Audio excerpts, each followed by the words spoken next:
Baik, Bismillahirrahmanirrahim. Nah, hadisnya itu dan saya ditampakkan tarilnya ini, tahunnya ini. Yang ada dalam benak saya adalah bukan hanya terjadinya peristiwa ini. Kalau dalam persepsi saya, yang saya khawatirkan justru Imam Mahdi yang akan dibaiat tahun depan.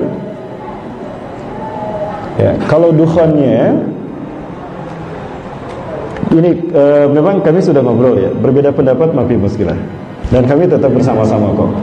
Baik beliau dengan saya tetap menjadi pembina Wan Ummah. Kami tetap bersama-sama. Ya, walaupun berbeda pandangan, yang jelas harus ada Quran dan hadisnya, dalilnya. Yang saya pandang bahwa justru yang saya khawatirkan itu terjadinya pembayatan Imam Mahdi tahun depan. Pernah mendengar berita ini ya?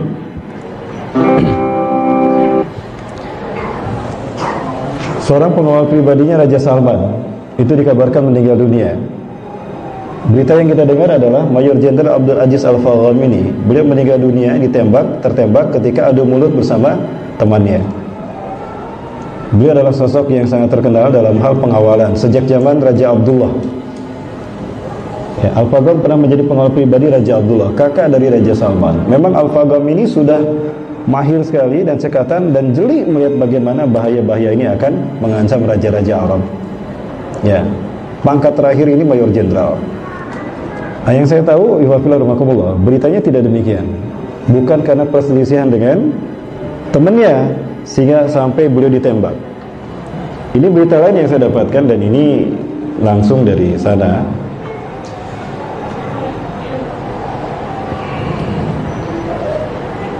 Raja Salman ini berkali-kali dalam upaya penembakan, pembunuhan. Yang pertama tidak berhasil. Seseorang yang diduga akan menembak Raja Salman itu ketahuan mengeluarkan senjata. Begitu senjata dikeluarkan, langsung askar itu menangkapnya dan menggerbeknya, diseret dia di bawah jauh. Raja Salman langsung dijauhkan dan diselamatkan. Aman tuh, selamat saat itu. Yang kedua betul-betul ditembak, tapi meleset, tidak kena ke Raja Salman. Itu ada di kepala bagian di atas kepalanya, bagian sebelah kanan. Langsung beliau ditangkap, dilindungi, lalu dibawa ke bunker. Nah, yang ketiga itu kemarin, beberapa minggu yang lalu, itu betul-betul ditembak. Namun posisinya Al-Fagham betul-betul ada di sampingnya dan melihat betul itu orang itu pasti menembak. Maka Al-Fagham dengan sigap menghalangi arah datangnya peluru. Maka peluru tidak menembus Raja Salman, tapi menembus beliau. Maka beliau pun meninggal dunia. Dan ini orang terkuat. Selama ini Raja Salman selalu terlindungi aman, qadarullah, Allah memberikan pengawalan yang sangat luar biasa dari Al-Fagham. Dan ternyata memang saat itu Al-Fagham terbunuh. Sehingga sekarang tidak ada lagi orang sekuat Al-Fagham yang bisa melindungi Raja Salman. Sehingga ancaman bagi Raja Salman ini besar. Ada beberapa putra mahkota yang memang mereka berambisi untuk menyingkirkan Raja Salman. Kalau kita lihat sejarah Saudi Arabia, dulu istilahnya bukan Saudi Arabia, namanya adalah Najd. Ya. Dan ketika sosok yang bernama Abdul Aziz bin Abdurrahman Al Saud memimpin sebuah kerajaan besar Mekah Madinah, maka beliau kemudian menyatukan 13 kerajaan-kerajaan kecil yang berada di sekitar Mekah Madinah.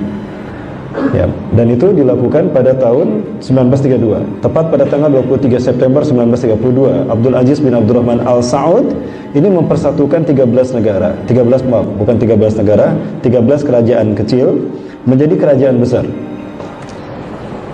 Termasuk di dalamnya ada Madinah dan Mekah. Ya, maka disatukan menjadi Al-Mamlakah As-Saudiyah Al-Arabiyah, atau kita kenal kerajaan Saudi Arabia. Ada seorang ulama memberikan komentar, tidak enak mendengarnya. Saudi Arabia artinya Ibnu Saud, penguasa Arab, atau disebut Arab Saudi, artinya Arab punya Ibnu Saud. Seolah-olah itu diklaim untuk mereka dan kita tidak punya akses untuk ke sana. Padahal Mekah Madinah adalah warisan Rasulullah untuk umat Islam seluruh dunia. Hanya kebetulan mereka yang berkuasa di wilayah itu. Ya, tapi sebetulnya itu milik umat Islam dunia. Artinya umat Islam seluruh dunia mesti mendapatkan kemudahan akses untuk beribadah di dua tanah suci tadi, Mekah dan Madinah. Faktanya mudah apa susah? Ya, baik. Dan ini adalah dinasti Ibnu Saud Dimulai dari Abdul Aziz Al Saud sampai beberapa putra mahkotanya.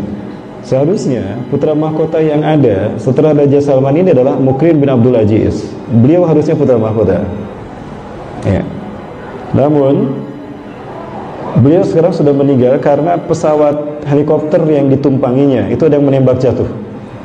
Ditembak jatuh dan pesawat itu jatuh dan meledak. Beliau pun gugur di sana. Sehingga putra mahkota jatuh kepada Muhammad bin Salman. Ya, MBS. Nah, ini susunan raja-raja Arab. Dari yang pertama Abdul Aziz bin Abdurrahman Al Saud, kemudian ada Raja Saud bin Abdul Aziz, ada Raja Faisal, ada Raja Khalid bin Abdul Aziz, dan ini ada Fahad bin Abdul Aziz, dan ada Abdullah bin Abdul Aziz, dan ini Salman bin Abdul Aziz. Ya, ini hadis yang tadi saya bacakan. Yaktatilu salasatun 'inda kanzikum. Ini diriwayatkan oleh Sauban. An Sauban radhiyallahu an, dari Sauban semoga Allah meridhoinya, ya. Qala, ia berkata, qala telah bersabda Rasulullah sallallahu alaihi wasallam, Rasulullah sallallahu alaihi wasallam, yaktatilu inda kanzikum salasatun. Akan berperang di sisi perbandaran kalian, maksudnya Ka'bah, 3 orang laki-laki. Kulluhum ibnu khalifatin, 3-3-nya anak khalifah.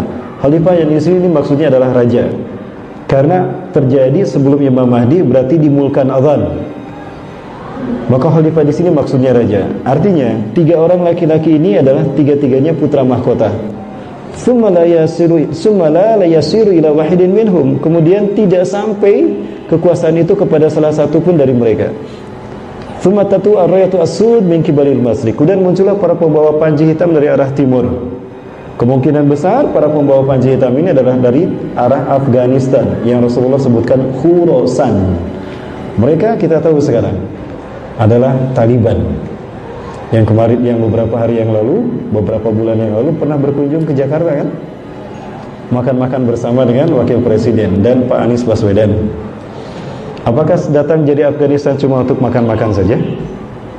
Tentu tidak. Itu mengisyaratkan kami sudah berhasil mengembalikan kekuasaan pada umat Islam. Amerika dan Rusia terbukti tidak bisa mengalahkan Afghanistan. Kami tunggu kalian, hei umat Islam Indonesia. Maksudnya itu Pak, isyarat. Mau kapan ditungguin ya, jangan lama-lama. Maksudnya itu Pak.